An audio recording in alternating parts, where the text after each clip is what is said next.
Sveicināti atkal. Šoreiz es jums pastāstīšu par to, kā atinstalēt Denveru. Solīju es jums rādīt, kā uzinstalēt Joomla, to es izdarīšu. Bet patreiz es gribētu pastāstīt par to, kā atinstalēt Denveru, jo šādu informāciju neesmu sastapis nekur internetā. Esmu meklējis un kaut kā esmu nonācis pats pie šī risinājuma. Iespējams, ka tā ir kļūdaina, bet man vienmēr tas ir izdevies. Un, ja cilvēks uzinstalē kādu programmu, ir ļoti svarīgi zināt, kā viņu atinstalēt. Un tā, lai datorā tas nekur neuzrādās un netraucē lietot datoru, ja tas jums vairs nav vajadzīgs. Tas ir ļoti svarīgi patiesībā. Un arī latviešu valodā ir grūti atrast informāciju, un ne jau tamdēļ, ka mūsu datorspeciālisti būtu slinkāki vai netik gudri, vienkārši skaitliski mēs esam mazāka nācija nekā angļu sakši un krievalodīgie, citautieši, teiksim tā.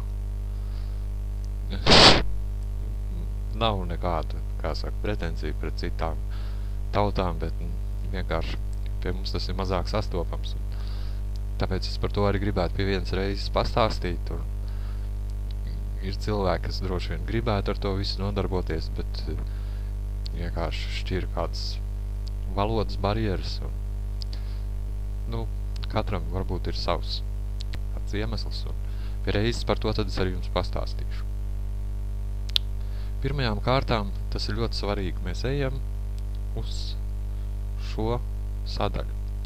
Šeit mēs redzam, ka mums ir ieslēgts Denvers. Viņam papildu šāda programma nāk līdzi. Kas mums tagad ir jādara? Tas ir ļoti svarīgi. Pirms jūs izdomājiet atinstalēt šo Denveru, jūs vispirms pārbaudiet, vai viņš ir ieslēgts vai izslēgts. Šeit to var redzēt. XP ir līdzīgs lociņš, un tur arī var redzēt, un Windows 7 tas izskatās šādi. Šī ir tā programma, kas darbojās. Un arī pagājušreiz aizmirst jums pasakīt arī svarīgu lietu. Ja jūs vēlaties uzinstalēt Denveri, jums jāskatās ir kas, lai nebūtu iedarbināti kaut kādu lejuplāžu, ja programmas tas būtu torrents vai kaut kāds Google Mail vai Skypes. Jums vajadzētu izsakot to, lai tas nebūtu ieslēgts, jo viņš aizņem kādas vietas, kas varbūt ir svarīgas šī programmai. Un tas pats ir arī ar FileZilla. Tas ir FileZilla klients. Labi, sāksim. Apstādināsim Denveru. Šis lodziņš izlec katru reizi, kad jūs veiciet kādas darbības ar Denveru. Vai apstādiniet, vai restartējiet, vai startējiet. Tas lodziņš izlec, un tas ir normāli. Iesim apskatīties. Mēs redzam, ka mums ir atslēdzies viss. Šeit mums nekas nav. Tad mēs ejam uz kompjūteri, lokālais disks. Šeit mēs uzspiežot labo taustiņu. Mēs, protams, meklēsim, kā mēs no viņa tiksim vaļā, bet šeit mēs no viņa vaļā nevaram tikt. Un mēs šeit ar viņu neatradīsim. Viņam šeit tādas iespējas netiek dotas. Tāpēc mēs ejam uz šejieni, un mēs atrodam, ieejam iekšā šajā, ja? Mēs uzspiežam, uzklikšķinam uz lokālo disku Z, kur mēs radījām uz sava datora. Un ieejam iekšā un ejam pie šīm mapēm. Šīs mapes mēs varam atinstalēt. Izdzēst, izmest papīra grozā vai arī vienkārši ar labo taustiņu, uzspiest, izdzēst. Šis jautā, vai jā, es viņam saku jā. Un viss mums ir izdzēsts. Gadījumā, ja mēs nebūsim atslēguši Denveru, mēs šīs mapas izdzēst nevarēsim, mums vienkārši neļaus.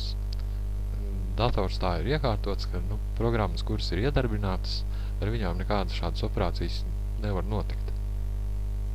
Tāpēc tas tā arī, tāpēc ir jāizslēdz. Un, ja jūs tas būs, jums šis būs ieslēgts, jā, Denvers, jūs vienkārši nevarēsiet kādas mapas izdzēst, un viņš būs pusi izdzēsts, un var iebersties kaut kādās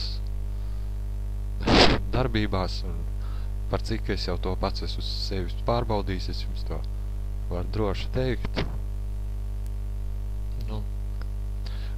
Pēc tam, ja jūs šādu kļūdu pieļaujiet un neizslēdziet un mēģiniet tikai pēc datora restartēšanas, jūs to variet mēģināt.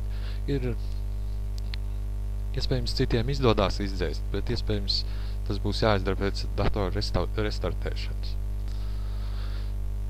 Tā kā šeit mēs esam izdzēsuši, šīs ikonas mums arī ir liekas, mums viņas vairs nav vajadzīgas uz darba galda. Mēs viņas droši varam izdzēst. Viņš pārjautājums, kam jā. Un nākošais mūsu solis ir ejam uz lokālo disku C, jo mums tur ir izveidota šī mapīte. Jāatceraties, mums viņš prasīja atļauju izveidot šādu mapīti, web servers uz C diska. Šeit gan mums iekšā ir tukšs, jo mēs viņu izdzēsām, bet pati mapīte mums arī ir jāizdzēš. Lai tā ir tā astīte, kas ir palikusi pēc mūsu failu izdzēšanas, bet mapīte ir palikusi. Mums no viņas ir jātiek vaļā, iespējams kādreiz mēs atkal gribēsim uzinstalēt, un mums šī mapīte traucēs. Viņa principā nav vajadzīga. Mums nav programmas, mums nav mapītes. Un tā ir arī ar citām programmām, ja jūs gribiet viņas izinstalēt, jā, tad viņas tukšo mapīti arī vajag izdzēst, kur paliek kāds sīkdatnes vai kas. Tās var traucēt. Mēs mums vienkārši izdzēšam un viss, un nav mums viņas vairs. Ļoti labi. Tā esam šo ciet. Šeit mēs aiziem vēlreiz uz kompjūteru apstamies. Šeit mēs redzam, ka mums jau ir viss izdzēsts. Parasti man tas tik veikli neizdodās, parasti man tas viss notiek pēc datora restartēšanas. Šis Z disks pazūd. Principā diskam nav satura, disks vienkārši ir pazudis. Tāpat tās turpmākās darbības kaut kādas es ieteiktu datoru pārstartēt pēc šādas rīcības, jo datorā iespējams ir kādas komandas palikušas, kas saistīts ar šo programmu. Pārstartējoties, tas tā kā izlīdzinās. Kur viņš rāda, kur pazudis. Tā tieši ir tā jautājuma zīme, kur palika. Vienmēr sakot, pārstartējot, šī jautājuma zīme mums zudīs. Mēs būsim atbrīvojušies no Denvera, kurš mums kaut kādā